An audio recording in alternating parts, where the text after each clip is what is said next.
민수기 7장에는 12지파가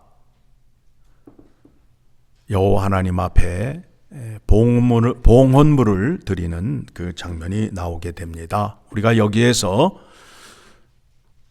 이스라엘의 출애굽의 역사를 잠시 생각해 보고 오늘 말씀을 살펴보도록 하겠습니다.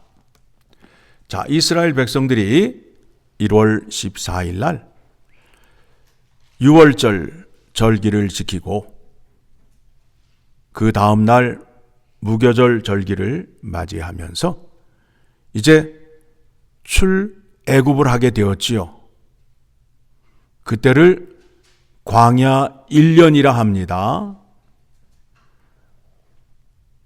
시내산 앞에 이스라엘 백성들이 모여 있을 때 하나님께서 모세를 통하여 율법을 주시고 또 보여주신 대로 성막을 지으라 라고 말씀하셨어요.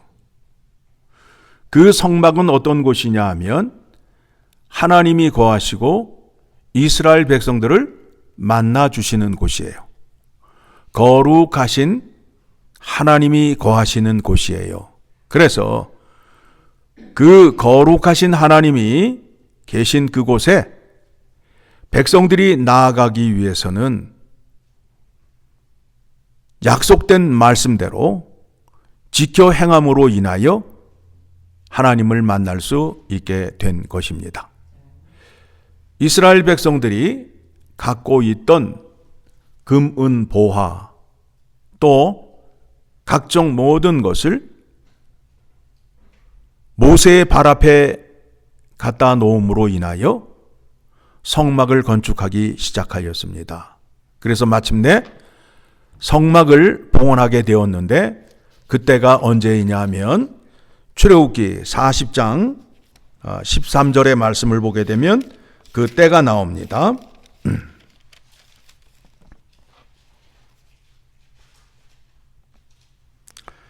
출애굽기 40장 17절입니다. 17절 같이 읽습니다. 시작. 둘째 해 첫째 달 곧 그 달 초하루에 성막을 세우니라. 그러니까 성막을 언제 세웠어요? 출애굽 둘째 해 1월 1일. 그렇죠. 1월 1일. 그런 다음에 이제 하나님께서 성막을 세운 후에 이제 이 성막 앞에 너희가 어떻게 나와야 할 것인가에 대해서 말씀하신 내용이 어디냐면 레위기예요. 레위기. 그래서 레위기 1장 1절을 보게 되면 여호와께서 회막에서 모세를 부르시고 그에게 말씀하여 이르시되 하면서 레위기의 말씀을 주셨어요. 둘째 해 1월 달에. 그런 다음에 이제 민수기가 어떻게 시작이 되느냐 하면 둘째 해 둘째 달 초하루에 백성들의 수를 계수하라 하여서 각 지파의 지휘관을 세우고 계수를 하게 됩니다. 그래서 20세 이상 된 남자의 수가, 전쟁에 나아갈 수 있는 자의 수가 우리가 잘 알고 있는 대로 60만 3,550명이라는 그 숫자를 확인하게 됩니다. 그런 다음에 둘째 해 둘째 달 1일에 백성의 수를 계수하고 둘째 달 20일에 이제 진영을 정렬한 다음에 어디를 향하여 출발을 하죠? 가나안 땅을 향하여 출발을 하게 되는 겁니다. 그러니까 여러분들이 그와 같은 역사적 사실, 역사적 시기를 알게 되면 말씀을 읽고 이해하시는 데 도움이 되는 겁니다. 그러면 이제 오늘 본문의 말씀을 보게 되니까 12지파가 하루에 한 지파씩 나와 봉헌물을 드리게 되지요. 그래서 이게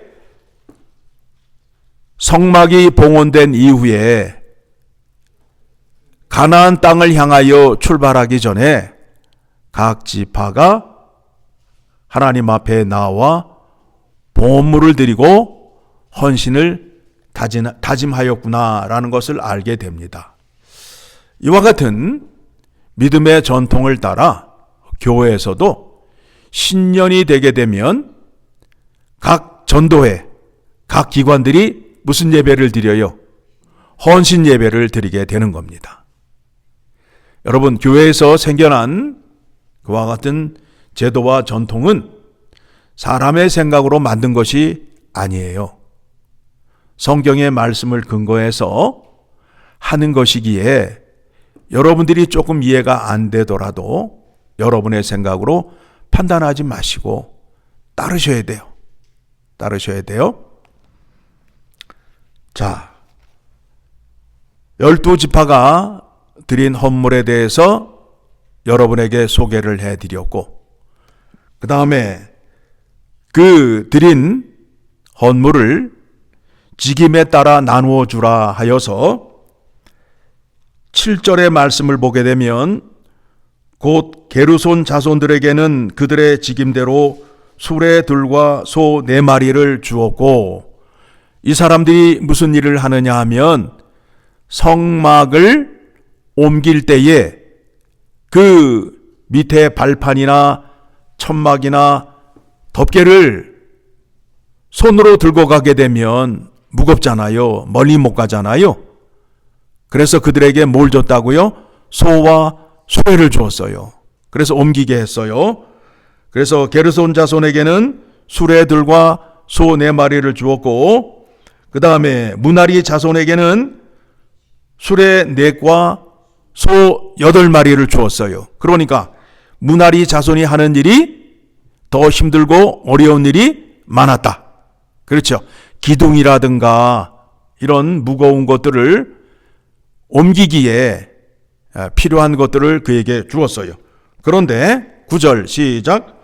고앗 자손에게는 주지 아니하였으니 그들의 성소의 직임은 그 어깨로 매는 일을 하는 까닭이었더라. 자, 무슨 얘기예요?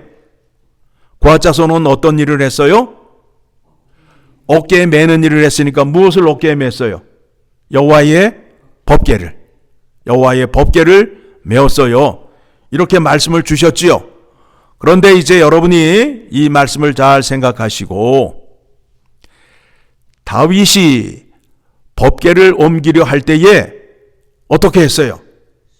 새 수레를 만들어서 법궤를 옮기려 하다가 어떻게 되었어요? 우사가 죽게 되었잖아요. 왜 죽게 되었어요?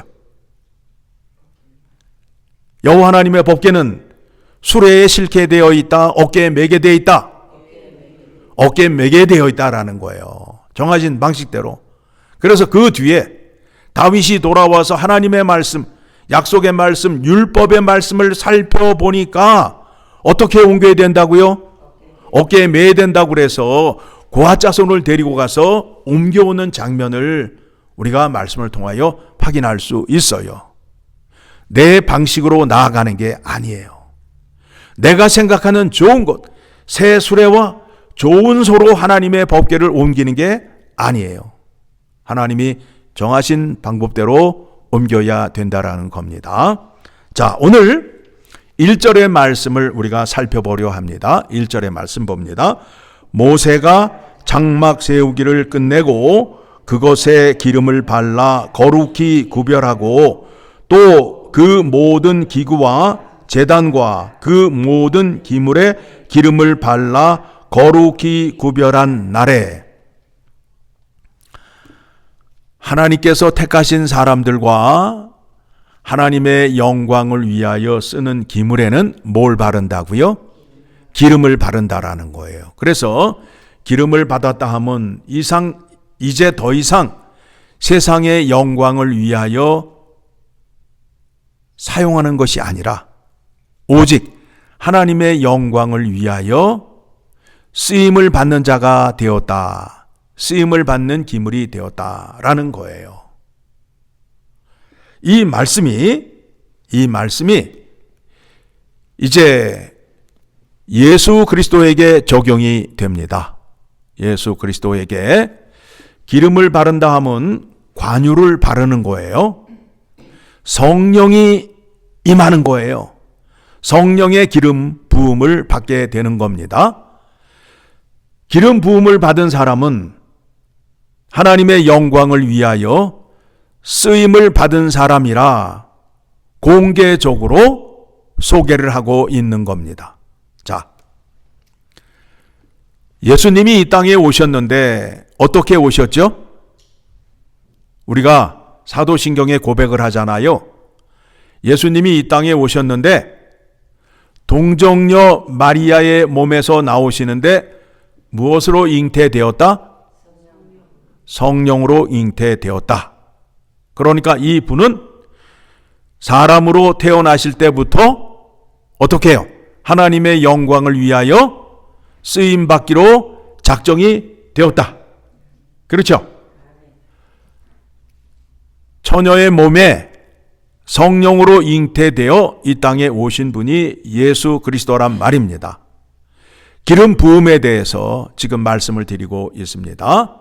자, 그래서 예수님이 이 땅에 태어나실 때에, 잉태하실 때에 성령으로 잉태가 됨으로 인하여 하나님의 입장에서는 이 사람은 내가 택한 사람이요 나의 영광을 위하여 쓰이고자 작정된 사람이다 라는 거예요. 여러분, 우리가 사도신경을 그렇게 외우고 고백을 하였지만 성령으로 잉태되었다라는 것에 대해서 깊은 묵상을 하지 못하였어요.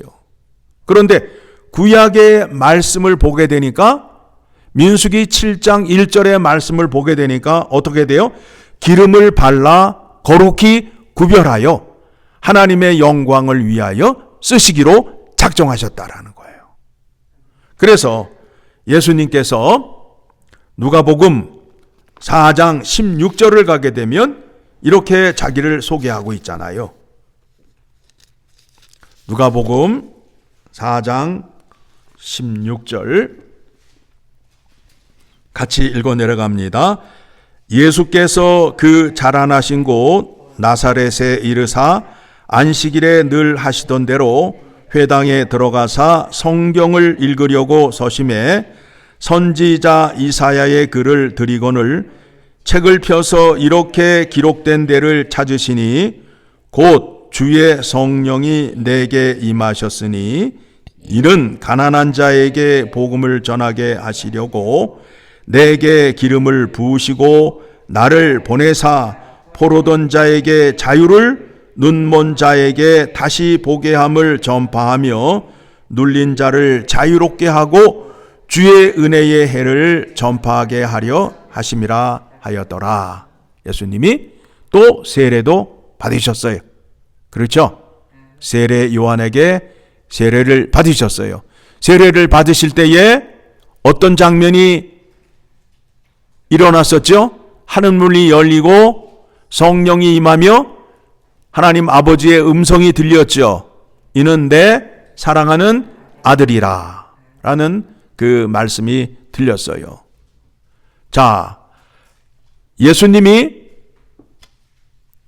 성령으로 기름 부음을 받으심으로 말미암아 누구를 영원하게 하고 누구의 영광을 올려드리게 되는 거죠?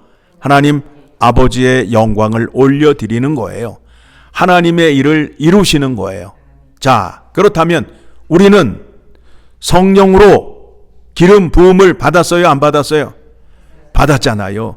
성령이 지금 어디 안에 들어와 계셔요? 내 안에 들어와 계시잖아요. 그래서 이제 나는 더 이상 세상의 영광을 위하여 사는 자가 아니라 아버지 하나님의 영광을 위하여 사는 자가 되었다라는 겁니다. 그것이 바로 우리의 신앙 고백이 되어야 된다라는 겁니다. 그런데 자기의 재능, 자기의 잘남을 자랑하기 위해서 나는 세상의